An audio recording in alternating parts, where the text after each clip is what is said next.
Bobby Thompson up there swinging. He's had 2 out of 3, a single and a double, and Billy Cox is playing him right on the third base line. 1 out, last of the ninth. Blanca pitches. Bobby Thompson takes a strike called on the inside corner. Bobby hitting at .292. He's had a single and a double, and he drove in the Giants' first run with a long fly to center. Brooklyn leads at 4-2. Hartson down the line at third, not taking any chances.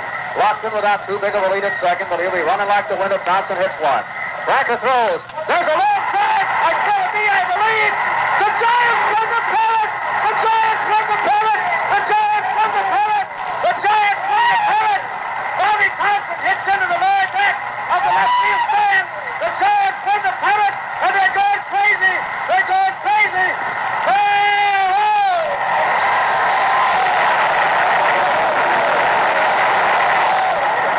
I don't believe it. I do not believe it.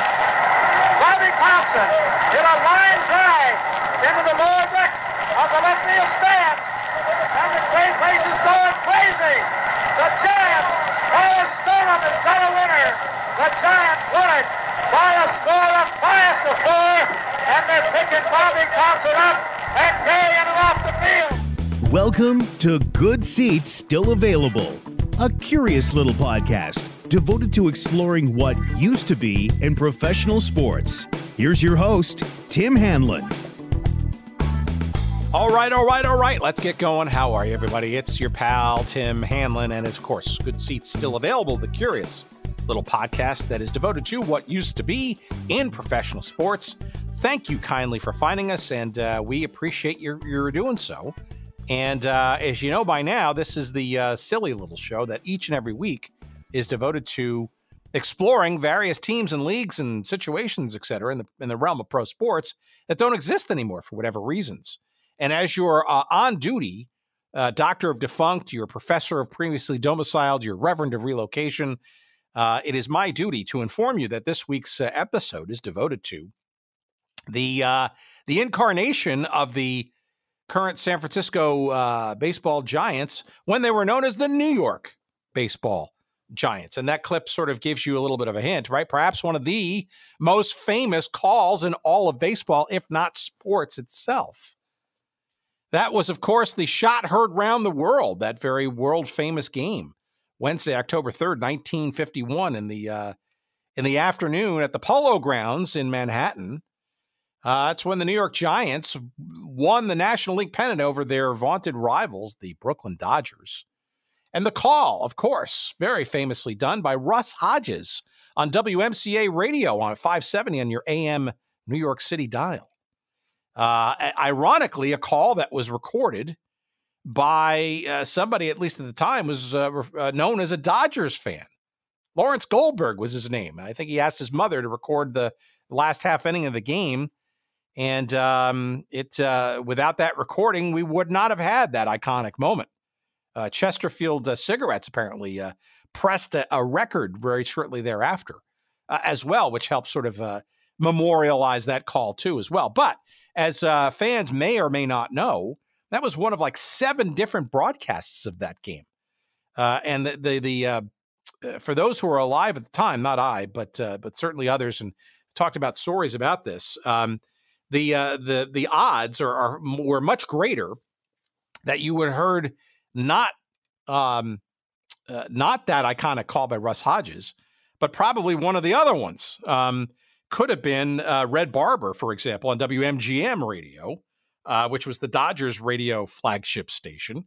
He was calling the game, and there are clips. There's a clip of him out there too, calling that final home run, and not nearly as exciting or excitable as Hodges is, probably for obvious reasons. Ernie Harwell was calling the game for television. The New York Giants' flagship television station at the time was WPIX Channel 11, which I think carries both Mets and Yankees games now.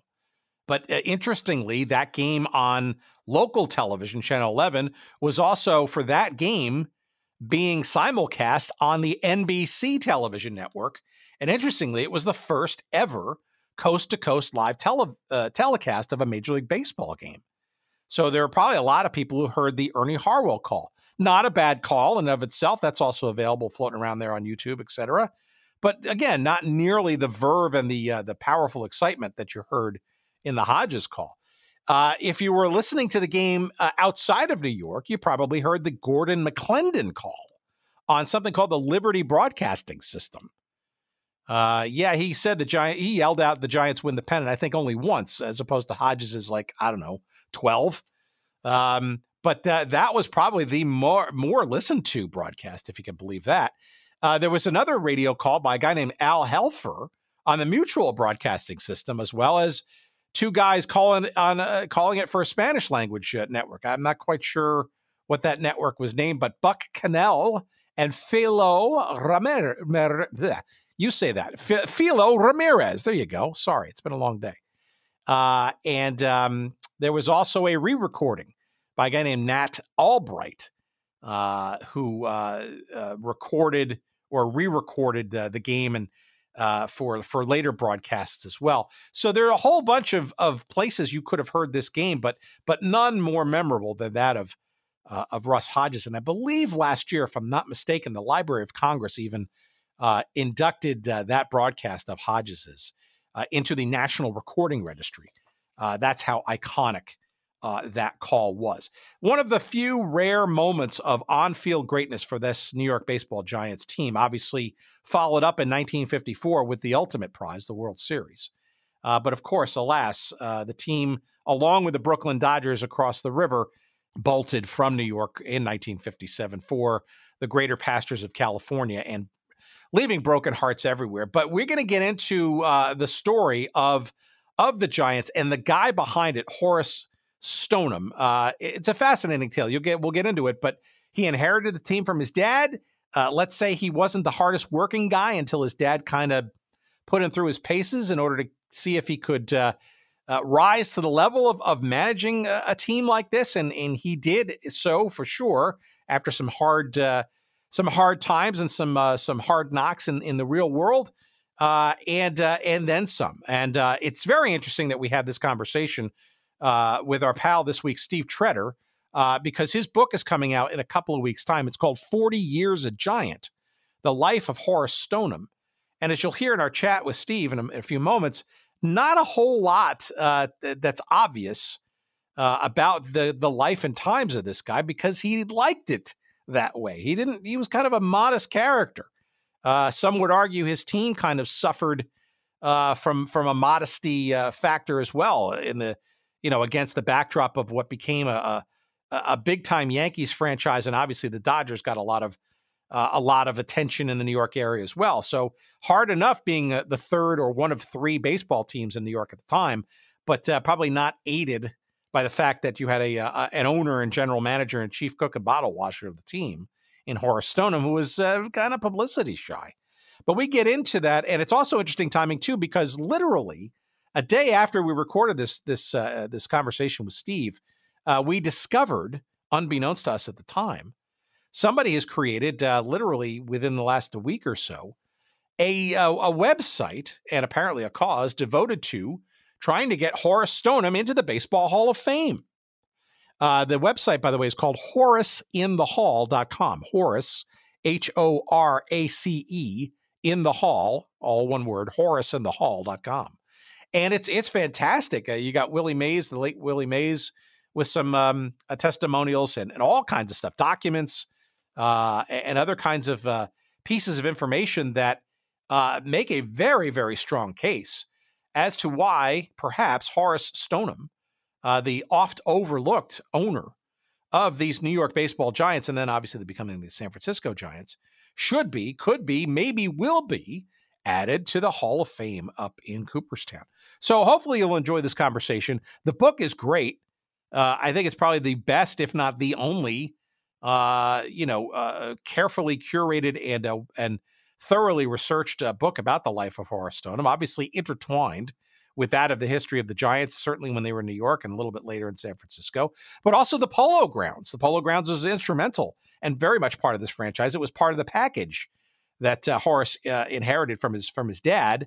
And if you remember our previous conversation, I forget what number it was, with our pal Stu Thornley, the Polo Grounds was not only the home of the New York Baseball Giants, but all kinds of stuff. It was essentially kind of, for many years, sort of an outdoor palace, if you will, for all kinds of sports stuff, boxing and the International Soccer League and all kinds of great stuff. The New York Mets came back for a run after the Giants and the Dodgers had left back in the early 60s. The New York Football Titans, then becoming the New York Jets, got their start in the last couple of years of its existence as well. All of that stuff is all part of this story. It's the background and the history and the story of Horace Stoneham and his New York Baseball Giants with our guest this week, Steve Treder.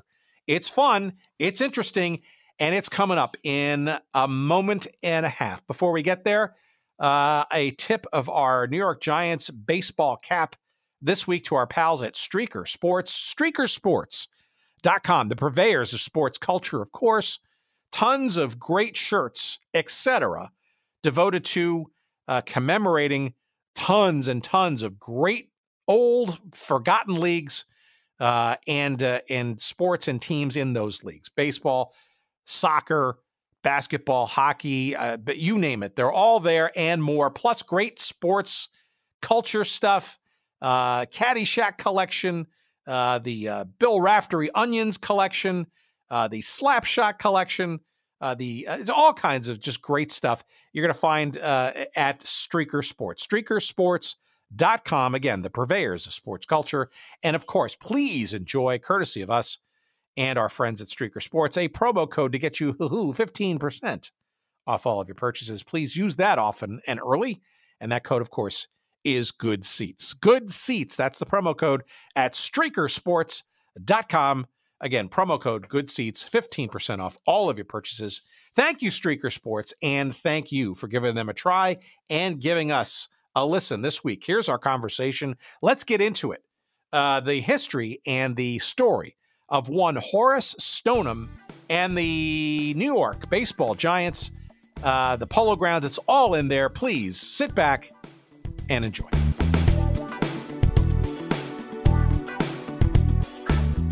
Well, I'm born and raised in the San Francisco Bay Area. Grew up in Santa Clara, but my parents, my mom and dad, both grew up in Oakland in the 1920s and 30s, and they were big Pacific Coast League fans. They were big Oakland Oaks fans. But by the time I came along, I was born in 1958. By the time I came along, the Oakland Oaks were no more, and they had moved from Oakland down to Santa Clara, and the team in the Bay Area, the major league team in the Bay Area was the Giants, and so they became devoted Giants fans. I grew up in a household where in the summertime the Giants game was always on the radio, always, and in the car, in the house, whatever. So I was steeped in Giants fandom, literally since before I can ever remember. So I grew up as a passionate Giants fan in the San Francisco or in the San Francisco Bay Area in the 60s and 70s. In that period, Horace Stoneham was the owner of the Giants, and everybody sort of knew his name. But he was, very, very publicity shy. He never appeared publicly, never was quoted in the paper, at least almost never. And so he was known to be there, but he was mysteriously absent. And so I always just assumed as a kid he was just the owner. He just wrote the checks, but other people made all the decisions and ran the team. And of course, as I grew older and began to understand, that was not the case at all. Stoneham was not just the owner. Stoneham was the general manager. Stoneham fashioned the roster. He made the trades. He did everything. He ran the operation top to bottom himself, which is extraordinarily unusual. By the time he was doing it in the 60s, he and Calvin Griffith in Minneapolis were the only two owners left doing it. I guess Charlie Finney in Oakland pretty much did the same thing too, but it was becoming a very rare thing.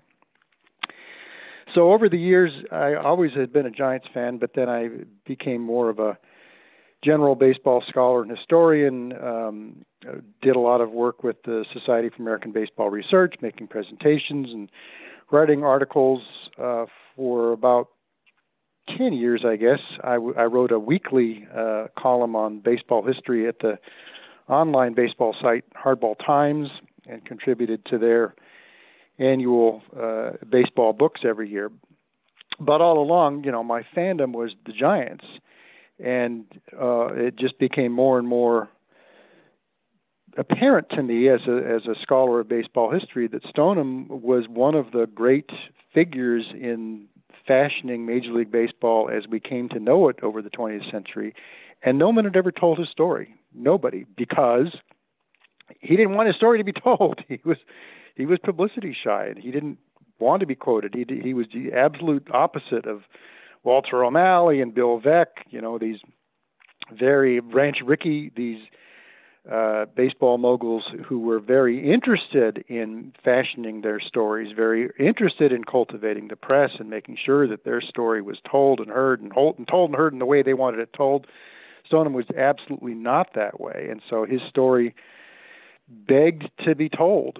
So a friend of mine, a guy by the name of Rob Garrett, had been involved with the Giants organization in researching a book he wrote a few years ago called Home Team, which was sort of the history of the Giants in San Francisco from Stoneham through Bob Lurie, and I guess it was up through Bob Lurie through the 70s and 80s and 90s. But Rob said to me, look, I got tons of research material here, but I'm not writing the Horace Stoneham biography, but somebody should, and Steve, you should. And so he was right, I should. If anybody else is poised to do this, it would be me. So this was in 2013, I believe. So I said, yes, you're right, I should. So it took me a couple years to sort of clear my calendar and focus on it, but I began really full-time researching and working on the book in about 2015, and here we are. It's coming out this year. How do you go about approaching the subject matter at hand? Do you kind of use the move and all the drama around that from New York to San Francisco as kind of the starting point, or do you kind of go back to the origins of the franchise, in particular, Stoneham's father, who was the original, I guess, at least preceded him at least. How do you kind of get the story kind of foundationally going?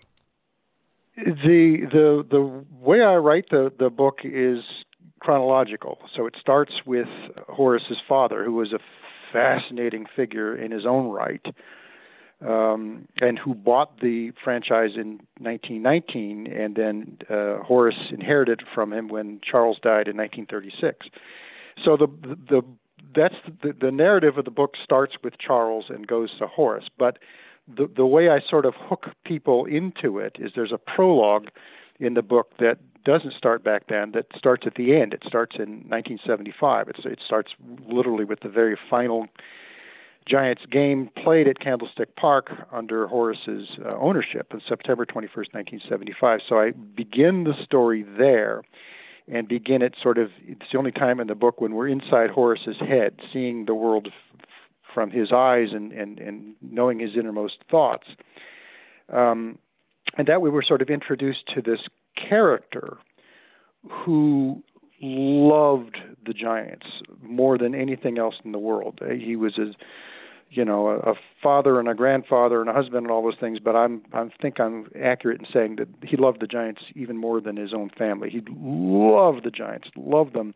And how could somebody who loved something that deeply, who devoted literally his entire adult life to the Giants, he had almost no other interest. They were the thing he devoted all his energy to. How could somebody, sell the franchise as he did finally in 1975-76, but how could he also move this franchise from New York? How could that happen? Because the other thing that Horace loved, along with the Giants, was New York.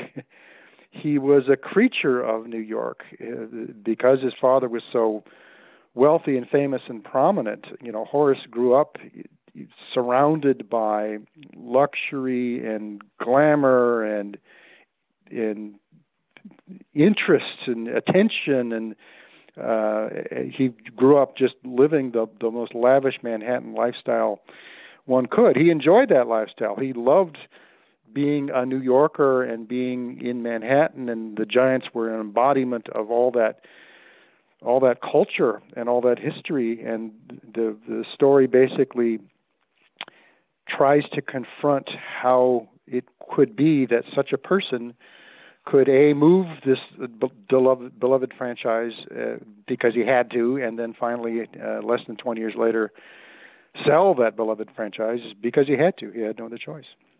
Well, maybe we should go back into the Charles Stoneham, Horace's father, kind of story, because of the way that Stoneham Sr. gets involved with and becomes owner of this New York Giants baseball franchise back in, well, I guess it's the late teens, right? Is a little mongrelly, I guess, lack of a better word, huh? Well, Charles was an absolutely intriguing character, extraordinarily complex. At the time, nobody understood him, and history hasn't helped us understand him much better yet. He was born in Jersey City in 1876, not to wealth. He was not impoverished, but certainly not above what we would consider the middle class at the time.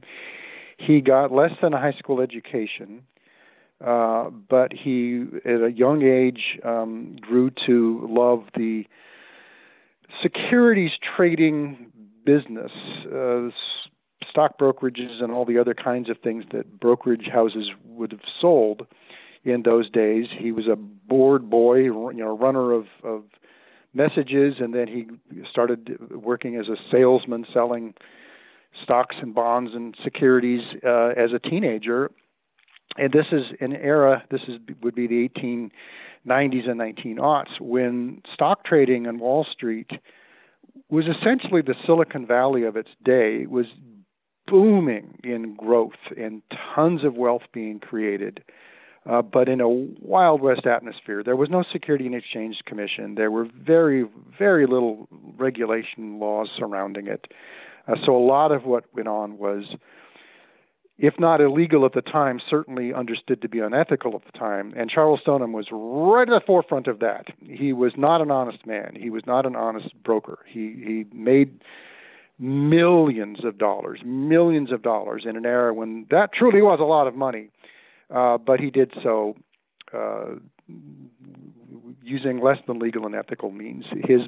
The basic business model he had was running what were called at the time bucket shops, which were stock brokerage houses that took orders to buy and sell stocks, but instead of directly executing the order and delivering the shares to the person who wanted them bought or sold, they would wait and see where the market would go for that particular issuing, up or down, and then time their buying and selling of it to skim off a profit.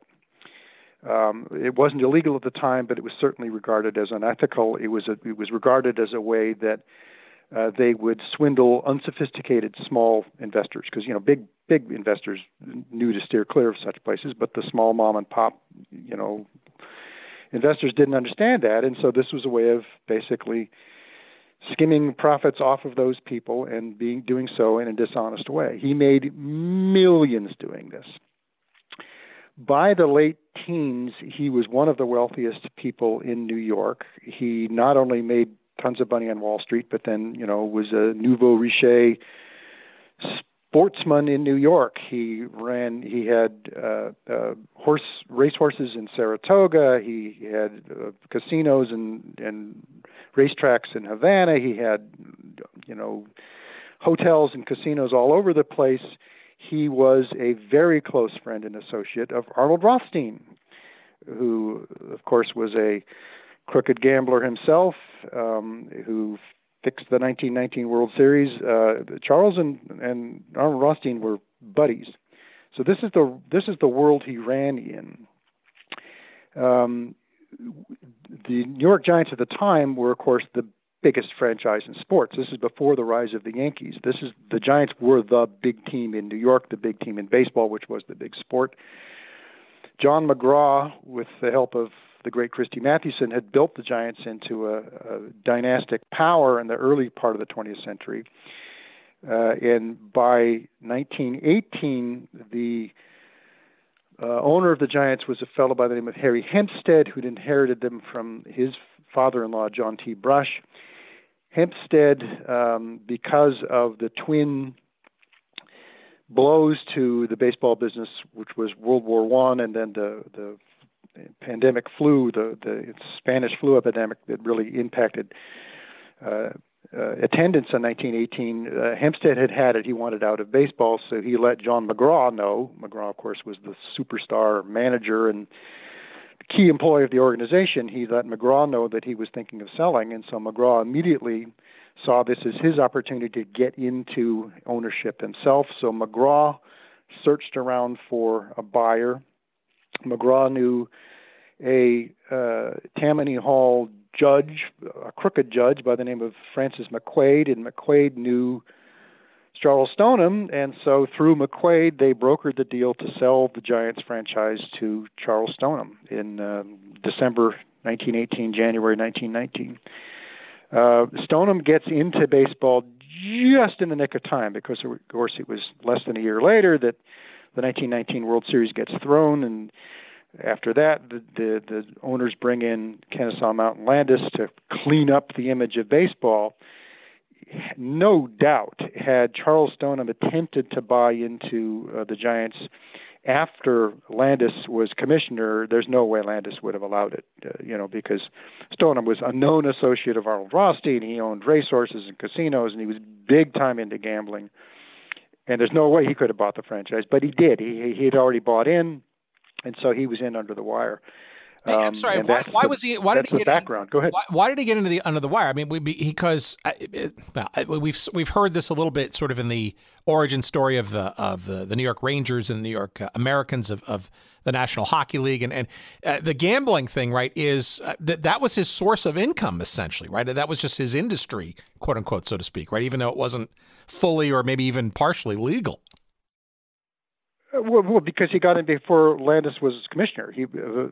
Stoneham bought in 1918, 1919 when it was still,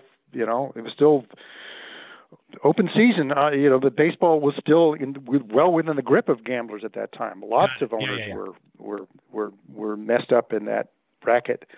So he got in. By the time he was in, then the Black Sox World Series happens, and Landis comes in and Landis changes for good or ill, Landis really did have an impact on changing that whole mindset and making sure that there were no direct or even indirect circumstantial links between baseball and gambling.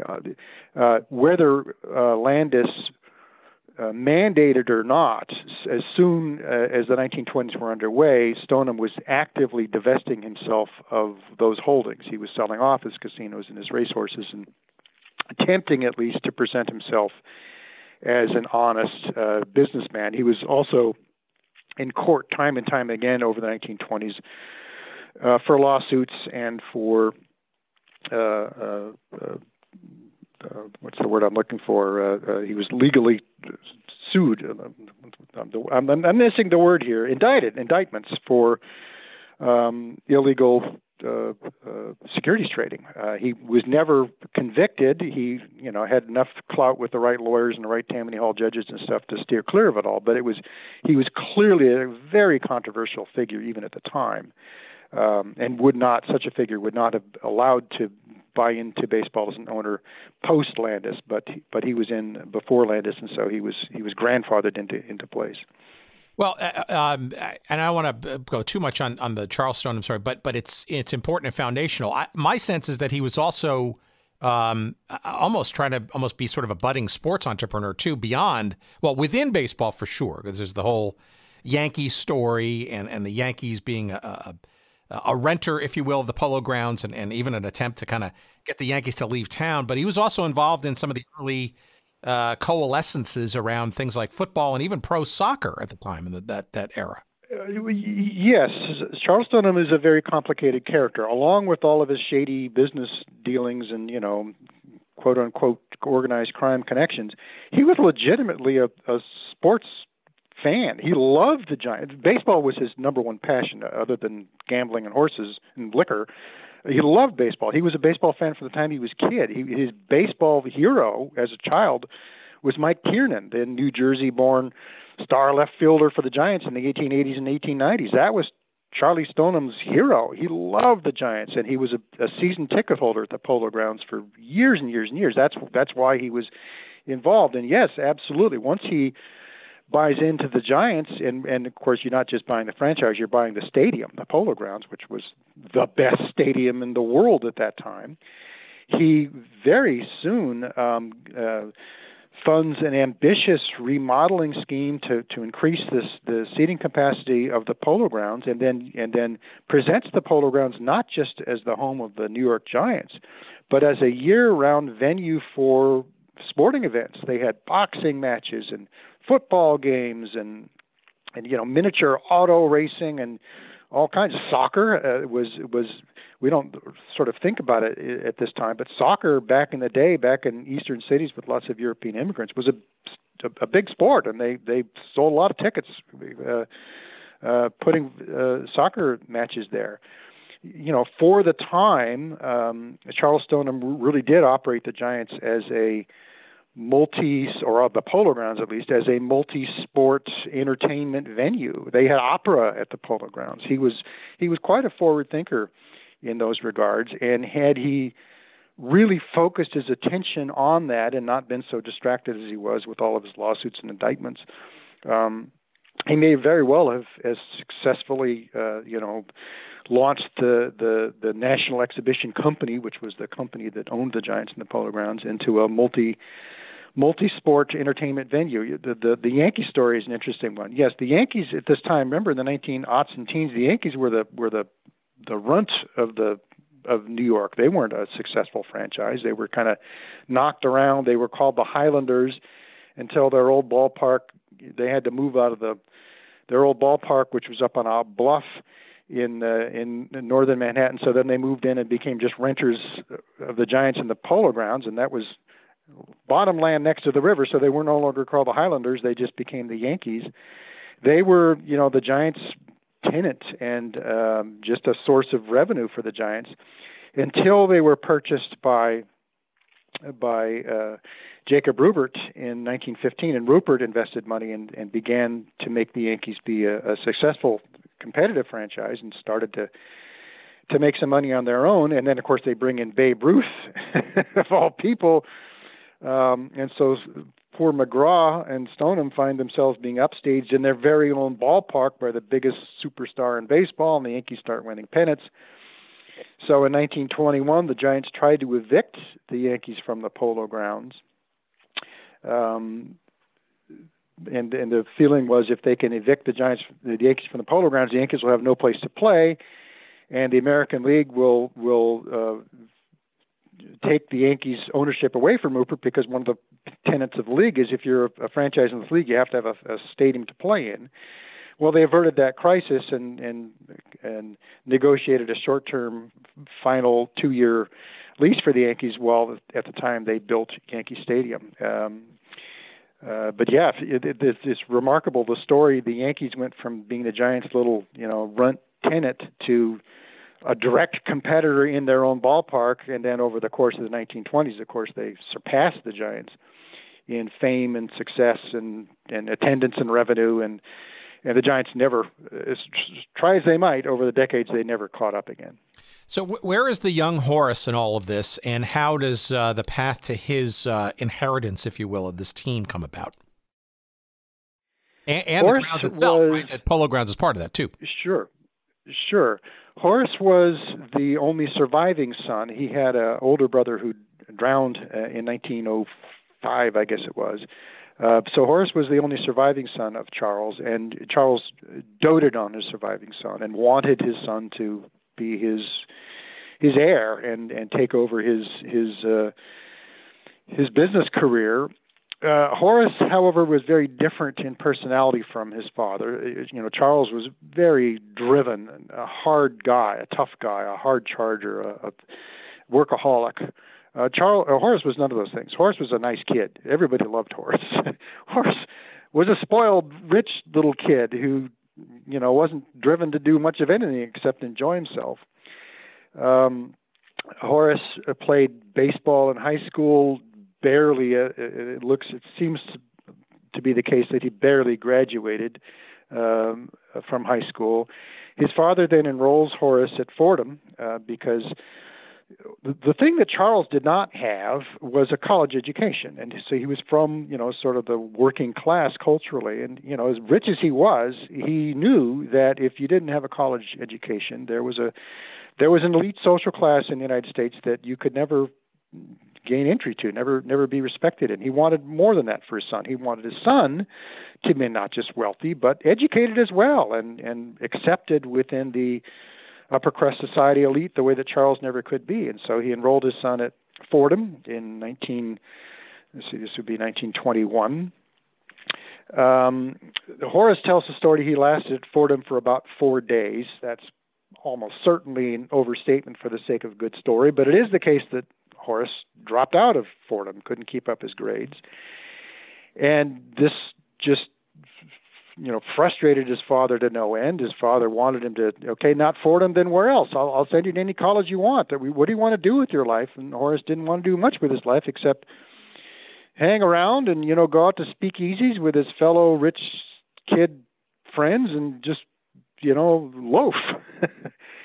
And so this stalemate lasted for a period of, it seems to be about 2 years, with Horace not wanting to do much of anything and Charles apoplectic, trying to get him to grow up and start to work. And so finally, Charles comes up with a last resort.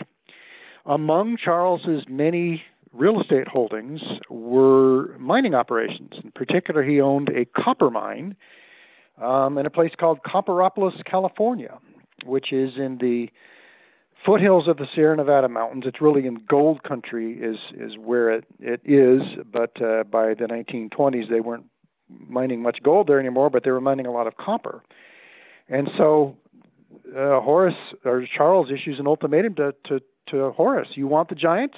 And of course Horace, yeah, I want the Giants. Well, then you're never going to get the Giants unless you do what I say. And what you're going to do is you're going to get on a train and you're going to go to Copperopolis, fucking California, and you're going to work in my mine. This is what it is, Horace.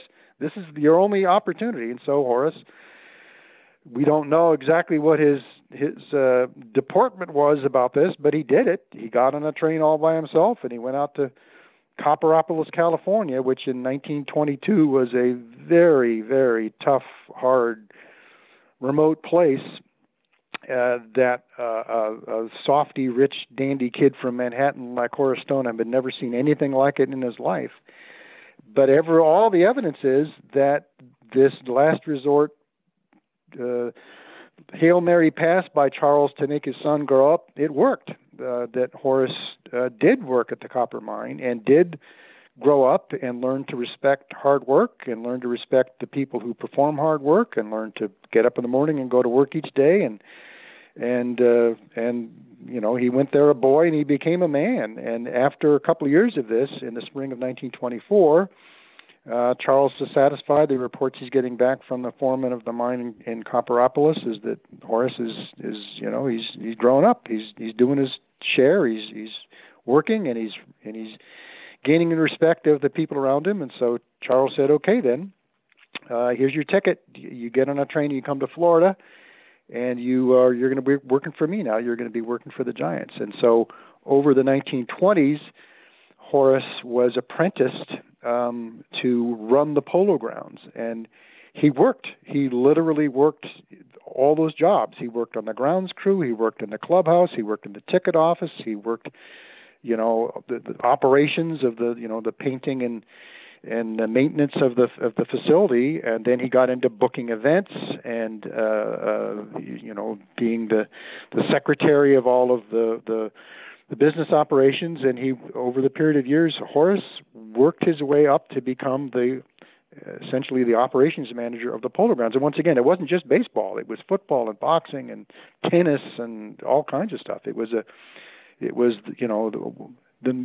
modern day arenas. This was sort of the prototype of that. It was all sports all the time, and Horace ran it, and to the satisfaction of his father. They grew to have a very close, mutually respectful relationship. So and Horace Stoneham was regarded as very much after he became the sole owner of the franchise as a hands-on general manager, which I'm guessing really got instilled in this almost decade or two long apprenticeship under his father, doing basically just about everything under the sun with regards to the stadium, the team, and all the other events and all the other stuff in the constellation of what's going on there. That conglomerate. Yeah, it's interesting. It's sort of an interesting glimpse into Horace's personality, in that he not only wanted to do that, he liked to do that. He liked the details. He liked the nitty-gritty of day-to-day operations. And he's quite differently from his father, who was a tough, hard guy who people feared and respected but didn't like. Everybody liked Horace. He was a nice person. He was good to people. He was decent. He was honest. He was self-effacing and humble and respectful, and everybody in the organization, from the janitors and the ticket takers all the way up, he was a good boss. He was a good person to work for. He respected his employees. He treated them well. He paid them fairly. He gave them, room to work. He didn't micromanage. He was a very good manager. And it wasn't just in the operation of the physical stadium and the business of the team. Once Horace becomes owner in the mid-30s, McGraw is dead at this point. So the operation of the baseball team itself was now in the hands of Bill Terry, the player-manager star, heir to McGraw as player-manager. And Terry continued to run the team, manage the roster and the farm system, the budding farm system, in his time there.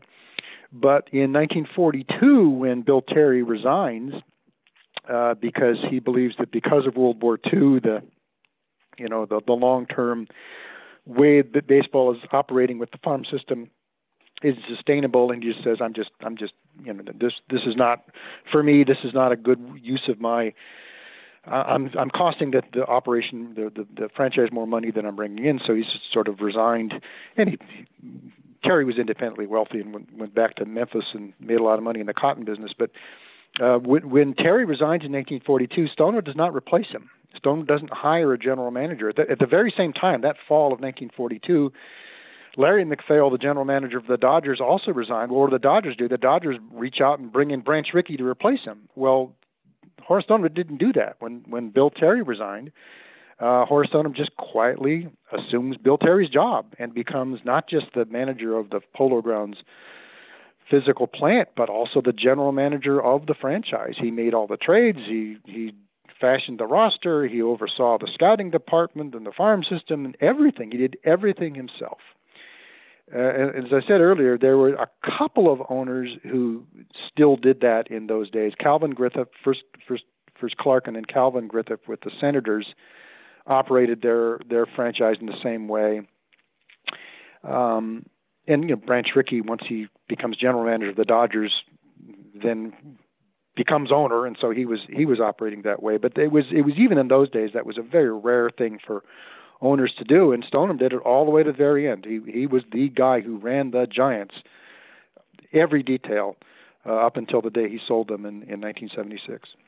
So when the younger Stoneham, Horace, receives the franchise and the stadium and all of that, I'm guessing the transition from head apprentice, shall we say, almost sounds like he's sort of like a general manager or chief operating officer in some respects under his dad, or doing everything in that respect.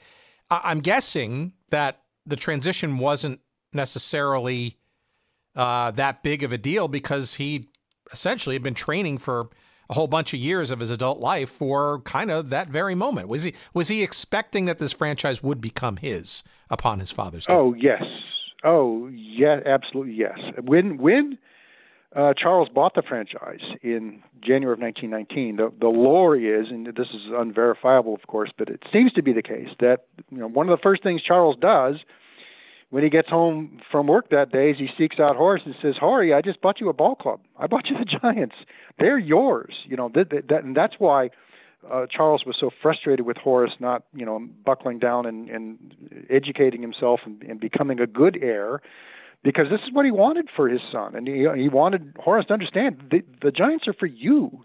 This is the legacy I want the Stoneham name to have. I don't want the Stoneham name to be forever, linked with shady securities exchange rackets and gambling and everything. I want the Giants to be, or the Stoneham name to be, the New York Giants, a wholesome, good baseball, a great American cultural tradition. That's what he was training him to do. Everybody understood that he was the heir.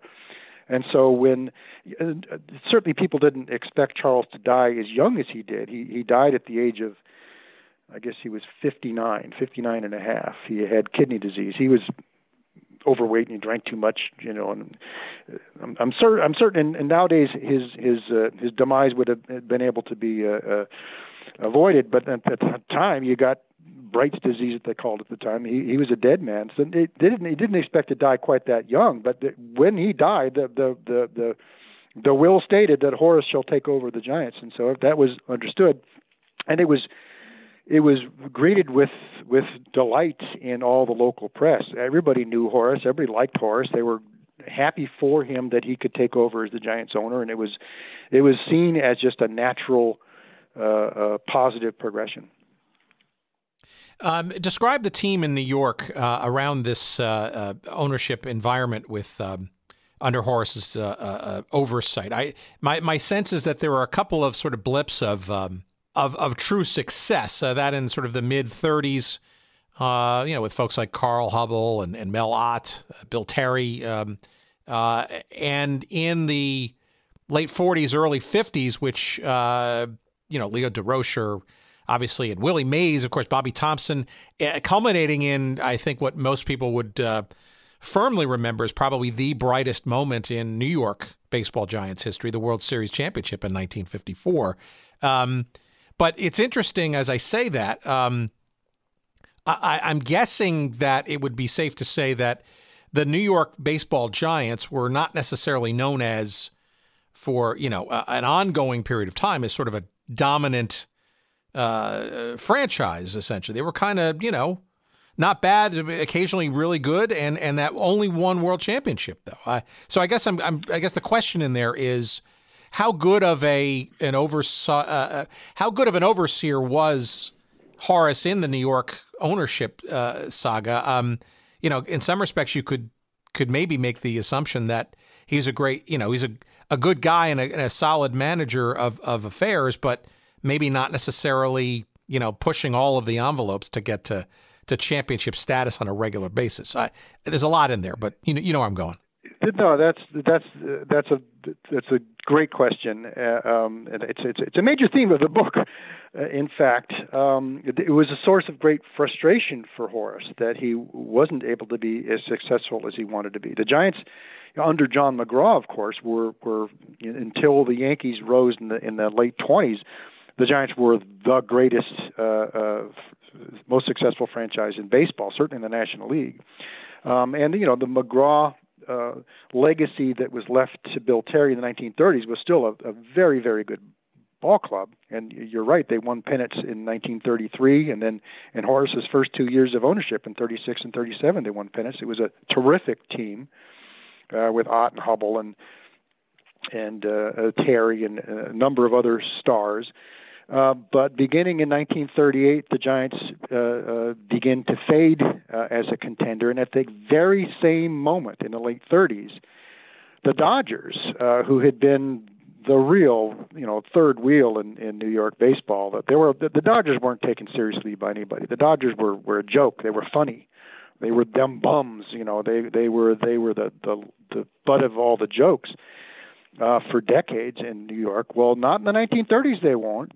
They brought in Leo DeRocher and they brought in Larry MacPhail, and MacPhail refurbishes Ebbets Field and puts up lights and spends a ton of money to bring in Dolph Camilli and Joe Medwick and Kirby Higbee and Pete Reiser rise and Pee Wee Reese. And 1941, the Dodgers are winning the pennant. It was just unheard of. They surpassed the Giants not only in the standings but in attendance. Shocking the National League, this complete reversal just in a few years' time. Horace Stoneham was staggered. he was stunned that what am I doing here? My pop, he called his dad Pop. Pop would be ashamed of me. I'm allowing the Dodgers to upstage me right here in New York. And so Stoneham tried to react. He promotes Mel Ott from star player to player manager in 1942. A move whose wisdom can certainly be questioned, but it was certainly not a move, that was made by somebody who was just biding his time. It was meant to shake things up. And then immediately following that, Terry, with Stoneham's bankroll behind it, he brings in Johnny Mize, a huge purchase of a superstar slugger into the Giants. They were trying to respond to counteract the offensive that the Dodgers had placed for them, but it wasn't successful.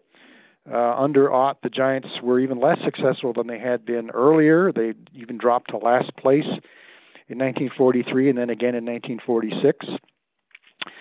So it was finally in another realm of kind of desperation in mid-1948 that Stoneham does the unthinkable, and he fires his beloved Mel Ott. And please understand, I don't think I've covered this here. Ott wasn't just Stoneham's employee; that they were best friends. He loved Mel Ott and hated to do anything to disappoint Mel Ott, and having to fire him as manager was a crushing thing for Stoneham to have to do, but he did it because he felt he had to.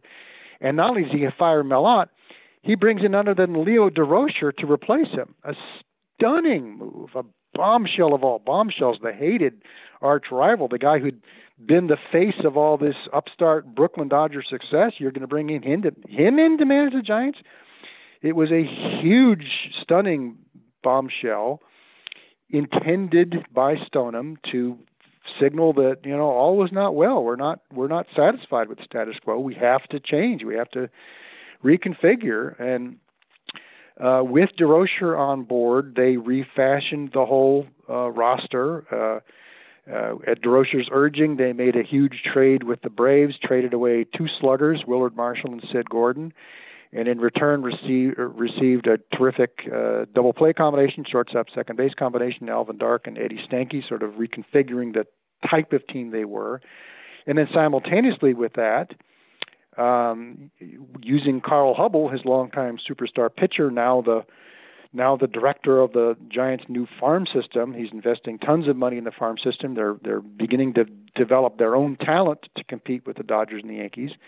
And they racially integrate. They bring in Monte Irvin and Hank Thompson, and then a couple of years later they bring in the incomparable Willie Mays. They just within a few years' time, they really revitalized the entire franchise. And exactly right, in 1951, and then certainly with the World Series sweep in 54 of the Indians, the New York Giants achieved success, certainly, which was comparable to the greatest success that McGraw had achieved decades earlier. It would be the greatest period of success for the Giants under Horace Stoneham's ownership. It would be, by the way, also the greatest success ever achieved in baseball by Leo DeRocher. They through their long 50-year careers, they simultaneously were partnered while they both achieved their greatest success.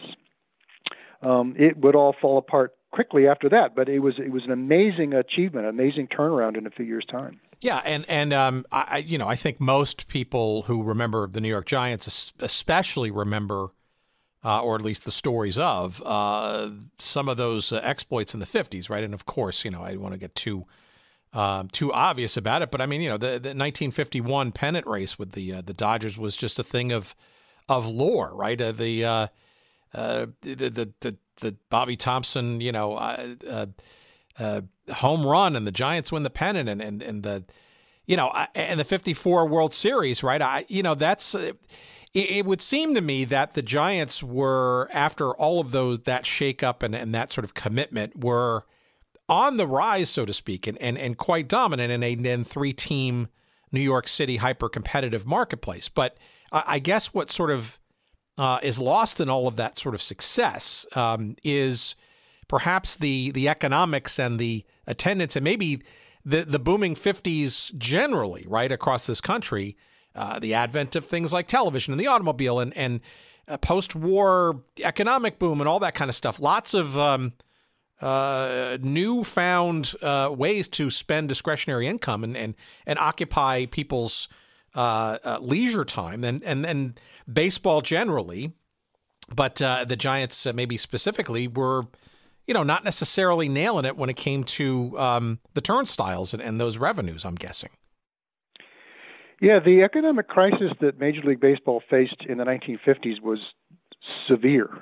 It was dramatic. We decades later, we look back at the 50s as this happy time of economic prosperity and,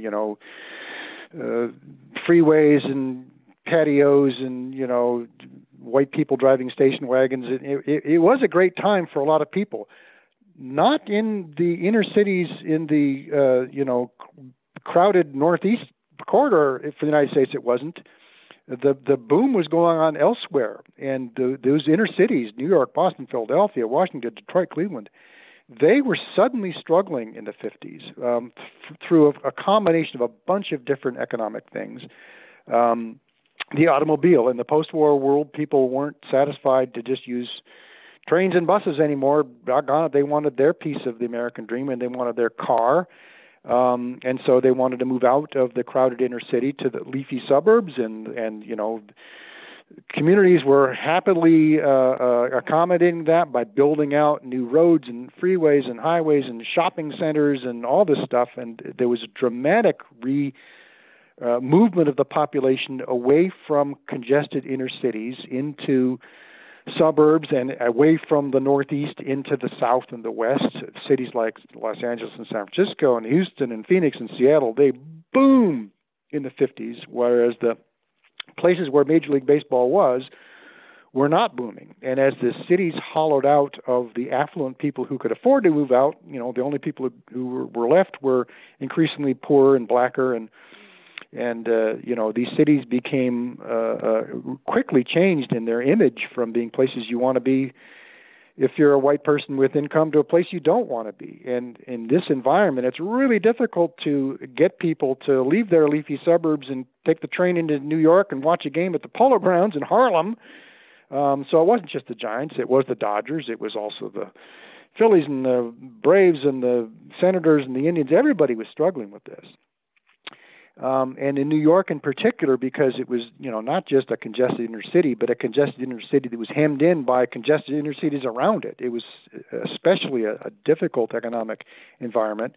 Well, not only were residents moving out, but businesses were moving out. The manufacturing was no longer taking place inside these cities just because it was cheaper and more efficient to move it. Nowadays they move it offshore. Well, then they moved it out west. They moved it out where there was cheaper real estate and more access to freeways and trucks to move the product. And so these cities were really struggling. Attendance cratered for these teams.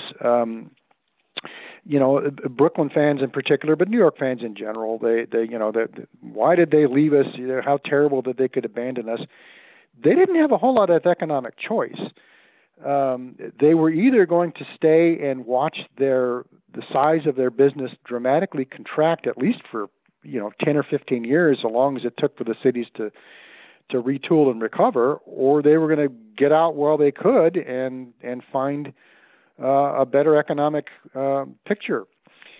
Walter O'Malley, in the backdrop of that, right? Too. I'm sorry, I didn't mean to, in the backdrop of all that too, and you kind of sort of hinted at it, right? Is that baseball had historically up until that time, and frankly, a lot of quote unquote professional sports in this country were, to your point, headquartered and centered along the eastern seaboard and bits and pieces of the Midwest.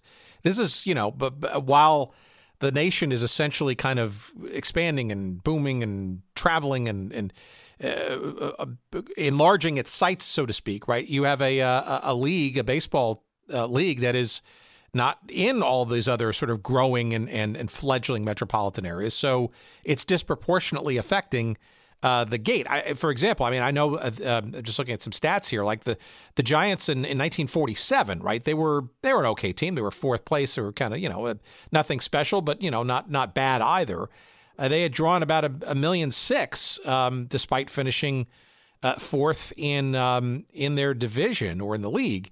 But, in 51 and 54, we had these sort of iconic moments in the team's history. They were barely able to hit over the 1 million mark in home attendance. So, it wasn't because of the play. There's some real forces there that as an owner, one has to take a look at. And by the way, I'm guessing too, the state of the stadium was also a part of the mix too.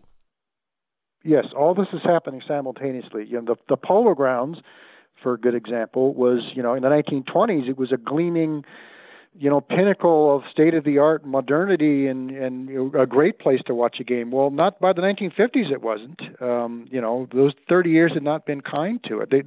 These buildings, by the way, they weren't built to last. They weren't built as long-term. They were built cheaply and quickly.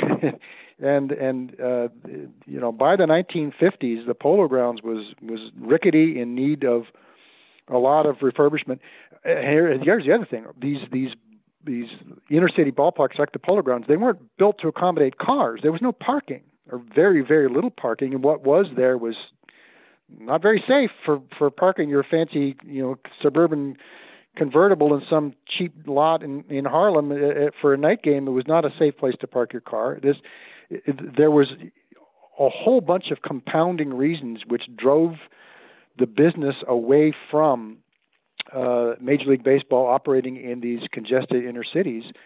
And here's the thing: the Boston Braves, the runt of the litter even in Boston, was the first of the franchises to move. In 1952-53, they moved from Boston to Milwaukee. Their attendance quintuples. They go from the lowest attendance in the league to by far the highest in Milwaukee. They're a huge success, a gusher of new revenue in 1953. Well, Horace Stoneham saw that. Walter O'Malley saw that. Everybody in baseball saw that and said, well, hang on a second. That's Milwaukee. If Milwaukee can do that, what the hell could Los Angeles do? Now, I was going to say, O'Malley, to his credit, I think O'Malley really did try to work with the city fathers of New York to get a new stadium built. And O'Malley wasn't, O'Malley was willing to put up at least some of his own money to get it done, but it was just so complicated, and especially with the declining economic tax base and everything in New York in the 50s, it was a very difficult thing to get a new stadium project done. They talked and talked and talked, but were nowhere near getting it done. Stoneham, meanwhile, doesn't appear to have invested much more than just, lip service in that. As Stoneham, probably as early as 1955, but certainly by 1956, Stoneham knew that it was inevitable. He was going to have to move. And his motivation wasn't just because things were so grim in the Polo Grounds. It was like, I got to get one of these new virgin territories quickly before somebody else does. If I don't grab San Francisco, somebody else will. Stoneham's first choice was probably going to be Minneapolis, because the Giants had their AAA farm team there, and he knew that Minneapolis was hard at work building a new taxpayer-funded stadium to attract a team, and everybody expected it was going to be the Giants. But Stoneham wasn't committed to that. He was also actively talking with San Francisco and with Houston and with Dallas. All these cities were actively recruiting teams. It wasn't just that the Giants and the Dodgers and these other teams were thinking about moving. They were being recruited, and so the whole dynamic, there was push and there was pull. Everything, all the forces were aligned to get Major League Baseball to change its physical footprint and get to these new markets as soon as they possibly could. Yeah, it also seems to be even more urgent in Stoneham's case, because the source of his wealth really is the team and the Polo Grounds, right? Unlike some of these other owners who had other sort of revenue sources that, could either absorb the blow or be resources for either sticking it out or whatever. So I guess I'm guessing that the forces of economics are a bit more acute in Stoneham's case, and especially, by the way, being part of a three-team dynamic in the city. Stoneham was competing with the Dodgers and Giants in New York, and he was the third team there. He was, by the 1950s, the Giants were no longer not only not the number one team, they were the number 3 team in New York, behind both the Yankees and the Dodgers. And you're exactly right. Stoneham, his father had been extraordinarily wealthy, but the Depression wiped out. The stock market crash wiped Charles out. He lost all his millions, and the only possession Charles had anymore was the Giants. And so when when Horace inherits the Giants, that's what he inherits. He inherits the Giants franchise and the Polo Grounds. That's it. There was no other source of wealth for them. Contrast Horace Stoneham, for example, with Phil Wrigley, his near exact contemporary in age, who, just like Horace, Phil Wrigley inherited the Cubs from his father in the 1930s. Well, Phil Wrigley also owned the Wrigley Chewing Gum Company. So he wasn't quite so pressed to make sure that the Cubs made money because Wrigley was independently wealthy. Well, not Horace Stoneham. If the Giants didn't make money, Horace Stoneham would go broke. And so here's the other thing. The Polo Grounds through the 20s and 30s had been a source of income. They brought in all kinds of rental money for all these football games and boxing matches and everything. Yeah, the New by the 1950s, the New York Football Giants were a tenant for a long time. They were a tenant. Yeah. They moved away. They moved to Yankee Stadium in 1956. Nobody wanted to come to the Polo Grounds anymore. None of those events were happening at the venue. So his only other source of income, the Polo Grounds as a source of revenue, that had dried up. He was desperate. He could have stuck it out in New York, but it would have been he would have become no longer a guiding, a leading franchise, but sort of an also ran, desperately getting by kind of a franchise, and he did not want that. So as we sort of maybe round third base, because obviously we want to I'm going a little deeper on the New York side of the story. I want to sort of get to the, if you will, the denouement of San Francisco in a minute. But clear this up for me, because it seems to be still somewhat debatable, despite all of the ink spilled on the topic. How much collusion really was there between O'Malley and Stoneham? Depending on certain accounts, and it sounds like you've kind of discounted it a bit. Certain accounts have Stoneham kind of lasering in on Minneapolis, but even going so far as to say that O'Malley tried to redirect him to San Francisco, and maybe was the reason he then set his sights on San Francisco, maybe to keep a rivalry going, albeit in California, but kind of preserving some of that stuff, and they could both do this together, shall we say?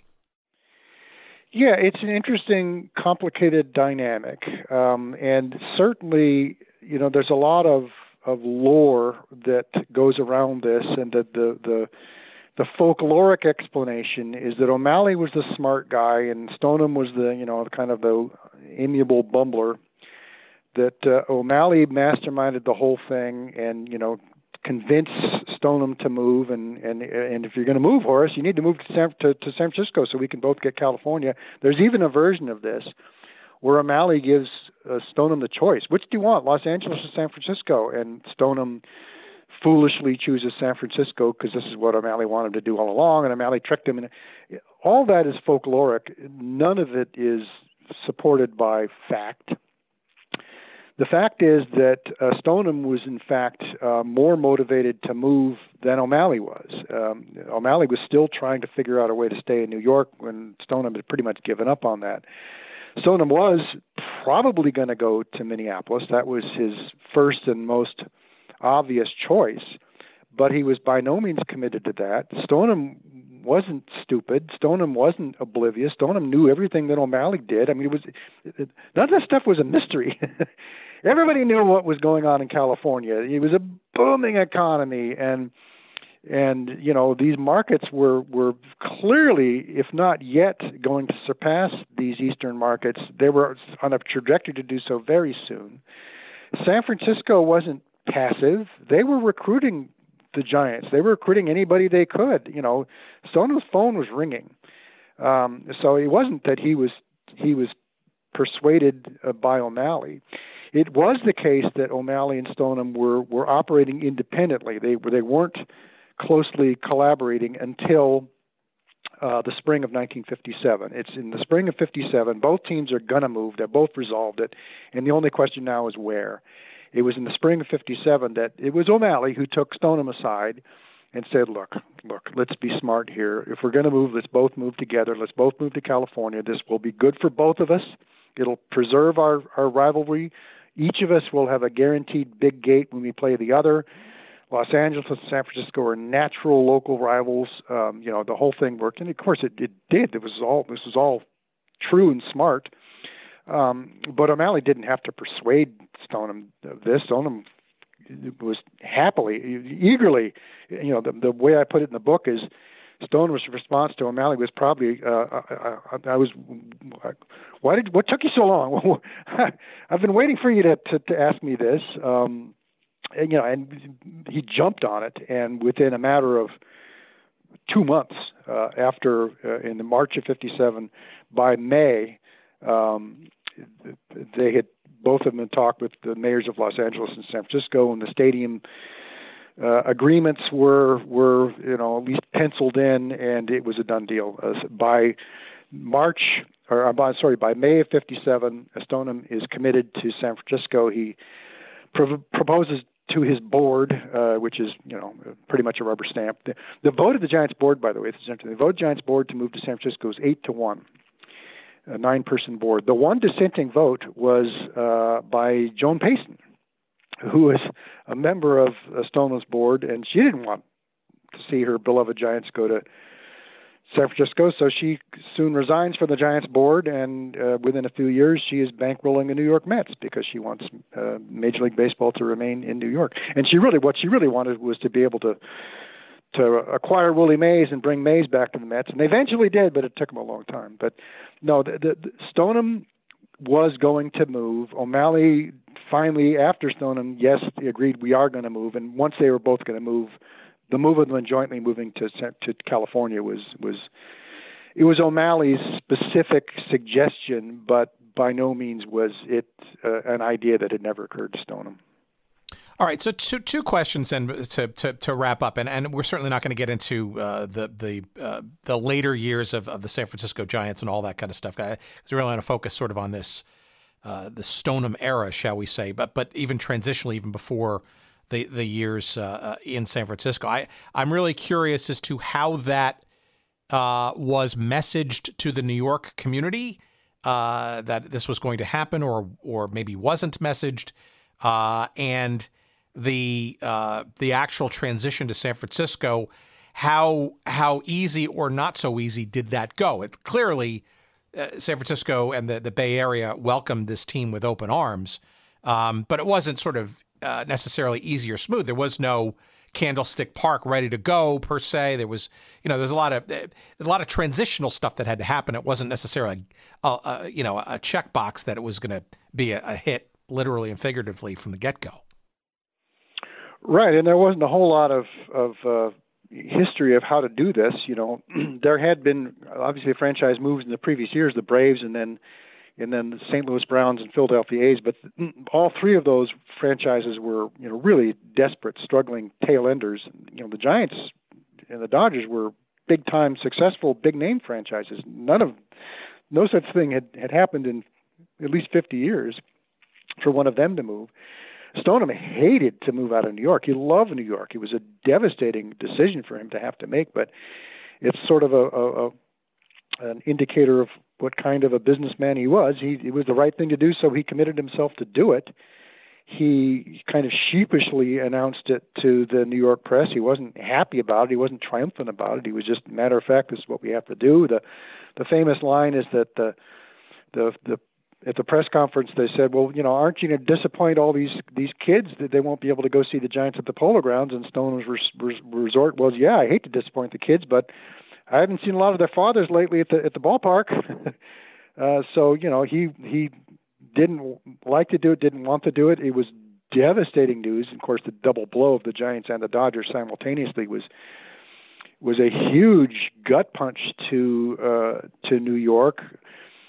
Fortunately for Stoneham, O'Malley fit the archetypal role of villain better than Stoneham did. Stoneham was just this amiable, friendly guy that nobody really disliked. Well, everybody disliked O'Malley, so O'Malley took all the flack as being the villain of the piece, even though he was no more responsible for it than Stoneham was.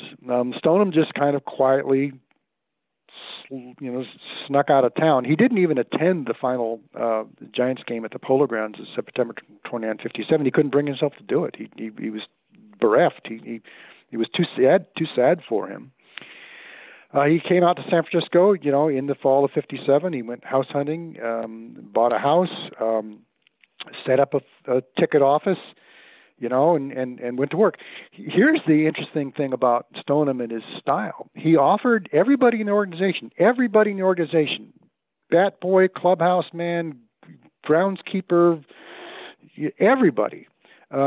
Your job is still safe. If you're willing to move to San Francisco with me, you can keep your job. And almost everybody took him up on the offer. 90% of the staff of the front office and the whole organization, they all moved to San Francisco with him because they loved him and they loved working for the Giants. And he was able to preserve a lot of the organizational culture in San Francisco to a degree which was quite successful. They were welcomed with open arms in San Francisco. They played for their first 2 years in a very substandard Steel Stadium. It'd been a great minor league ballpark, but it was way too small by major league standards. But still, they were successful at it. Of course, once they got the brand new spanking ballpark that had been the attraction all along, it was Candlestick Park, and it turned out to be just a laughing stock of its own. But nobody knew it at the time. At the time, it was seen that Stoneham was pulling off a brilliant deal, that he would get a state-of-the-art, beautiful facility and come out far better than he ever would have in New York. Well, there's so many other things we could go into.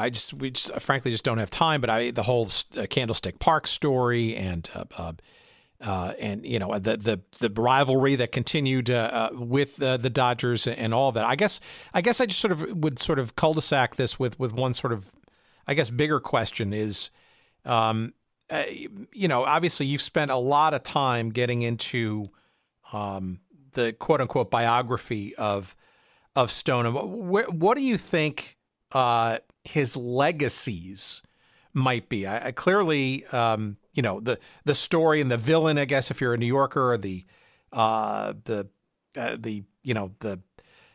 savior, I guess, or the bringer of major leagueness to San Francisco, if you're looking from a San Francisco perspective.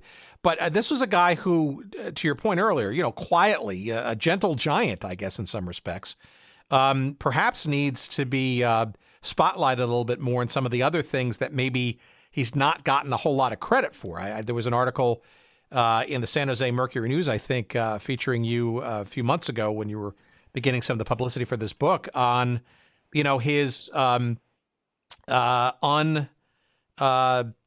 celebrated early work in integration, maybe even a little bit, behind the scenes, so to speak, versus, say, the more bombastic, I guess, or the more attention-grabbing Jackie Robinson Brooklyn Dodgers story.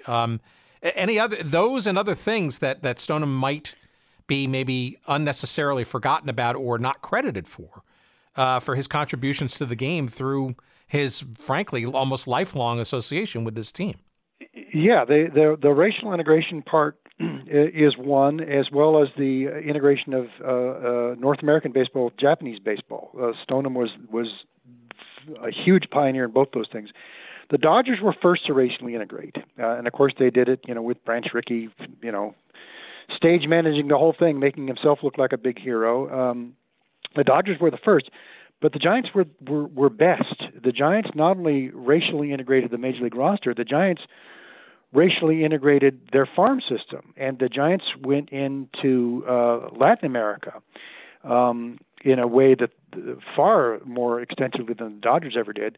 Horace Stoneham hired Alejandro Alex Pompez in 1951 as the first black man in a Major League front office, because Pompez, who had been a longtime owner in the Negro Leagues and was Cuban American, would be a great liaison to both the Negro League community as well as the Latin American baseball community. It was through Pompez that Stoneham was able to exploit the Latin American market and bring the Giants tons of talent that they wouldn't have otherwise gotten. Cepeda and the Alou brothers and Marichal, yada, yada, yada.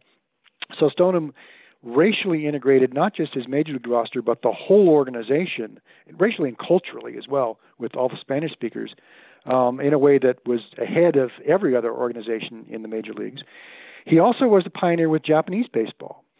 It was Stoneham who was the first of the major league teams to have exhibition games with Japanese teams, to travel to Japan. The Giants were going to Japan to tour as early as 1953. It was through that association with Japanese baseball that the Giants were the first major league franchise to hire a Japanese-born player, Masanori Murakami, in 1964. The Giants, established that relationship with Japanese baseball far earlier than any other major league team did. Stoneham did it without fanfare, without getting much publicity or credit. He just did it because he thought it was cool. He thought it was the right thing. He thought he could make a buck off of it. He thought it was the right thing to do. In both those ways, he was a pioneer. He was a leader, but because he was so publicity shy, he wasn't covered much in the press at the time, and nobody really understood that he was the guy who was driving that. His success as a general manager was mixed. He was good but not great. He was good enough to make the Giants a perennial contender, but not great enough to make them a consistent winner. And so that sort of good enough but not great image of him overshadows his really truly successful endeavors at maybe more important things about making sure that Major League Baseball was truly a multiracial, multicultural endeavor that could be that everybody could be a part of. Well, so much more to this story, and it seems like a wealth of intrigue and information and not easily understood or frankly just not fully explored tidbits and contribution to the story, frankly, of the San Francisco Giants, right? Without a guy like Horace Stoneham both inheriting this franchise and what he did with it and how he learned and became this. I mean, it's I'm just surprised that it's taken this long kind of to get a somewhat a deep and concentrated biography of the man sort of out there. But I guess you're sort of hinting at maybe why this was a guy who didn't leave a lot of publicity-centric breadcrumbs around, right? On purpose. Yeah, I don't know if it was on purpose or just because he was unwittingly. It was just the way he was. I mean, contrast this with O'Malley, who was so publicity conscious. O'Malley, had a public relations machine in place all the time. O'Malley was very conscious of his own legacy and, wrote all kinds of memos to file to make sure that researchers would understand exactly what he was thinking and saying at the time. Stoneham did none of that. He left no records. He left no files. I mean, I hired a great researcher to research the Hall of Fame library and all the papers and stuff they have there, all the league meetings and stuff. He was able to come up with some stuff for me, but very little because Stoneham left very little. He has not been. Nobody's written his biography because it wasn't easy to do. He didn't leave a whole lot of easy things for the biographer to pick up. I wish I could have had a lot of firsthand accounts of interviews with Stoneham at the time and all that kind of stuff, but they just don't exist.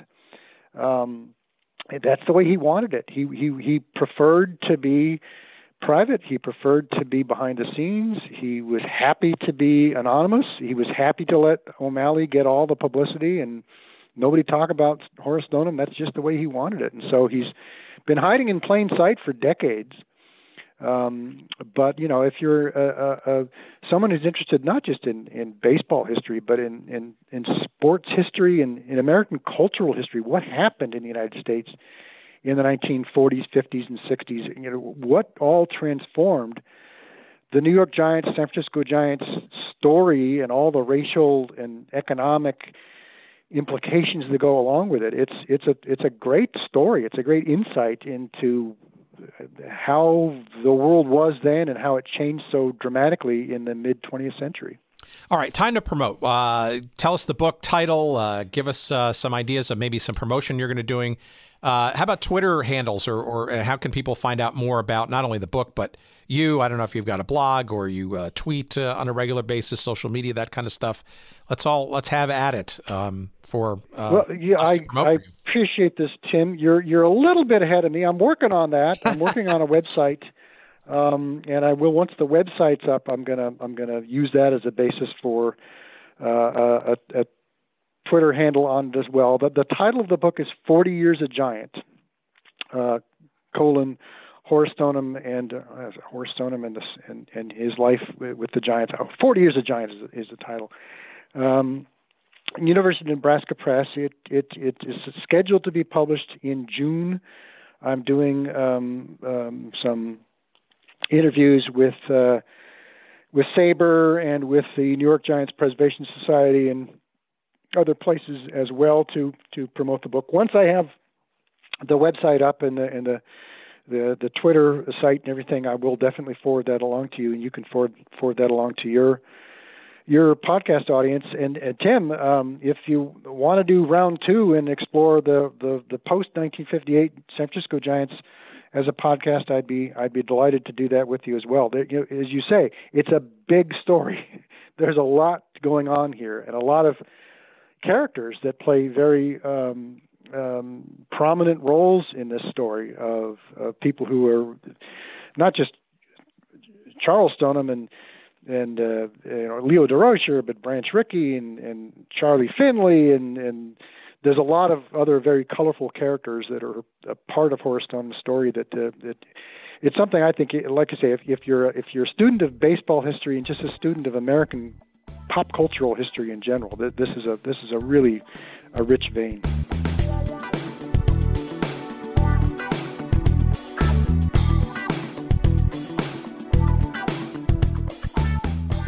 Well, now, that's a pretty darn compelling case, don't you think? Horace Stoneham, possibly, maybe for the Baseball Hall of Fame. And again, as we said at the top of the show, literally last week, we just discovered this brand new website that is, I don't think, affiliated with Steve in this book, but interestingly timed for sure, called HoraceInTheHall.com, HORACE, HoraceInTheHall.com. Apparently devoted to making the case for one Horace Stoneham to be inducted into the Baseball Hall of Fame. And who are we to argue, especially given this conversation with our pal now, Steve Treder, and his book, which I highly commend to you. You will learn quite a ton about this gentle giant of the Giants franchise. It's called 40 Years a Giant, The Life of Horace Stoneham. It is published by the University of Nebraska Press, our pals there, of course. And again, our guest, Steve Treder, is the author extraordinaire of such. You can find a convenient link to either the pre-order or the actual order, depending on when you're listening to the show. I believe it hits the stands in earnest on June 1st. But if you're earlier on that side of that date, why not you pre-order it so you can ensure that you'll get it as quickly as is humanly possible once it's out there. You will find a convenient link to Amazon from our website at goodseatsstillavailable.com. Just search up this episode there. I think it's episode number 212. My goodness. And you'll find a convenient link right there to Amazon, and you can do that there. If you're listening to this show after June 1st, well, do the same, but ensure that the book will be absolutely available immediately, or pretty darn close to immediately, as fast as Prime can deliver it to you. Let's see. Of course, you can buy it wherever fine books are found. But if you want to give us a couple of shekels of love by doing so, well, that's probably the best and quickest and nicest means to do so. Of course, while you're on our website at goodseatsstillavailable.com, you will find all of our episodes that we've done in the past 4 years or so. And of course, we'll post all the ones to come as well. Of course, the easiest way to ensure that you don't miss any stinking little episode is to get us in your podcast feed, for God's sakes.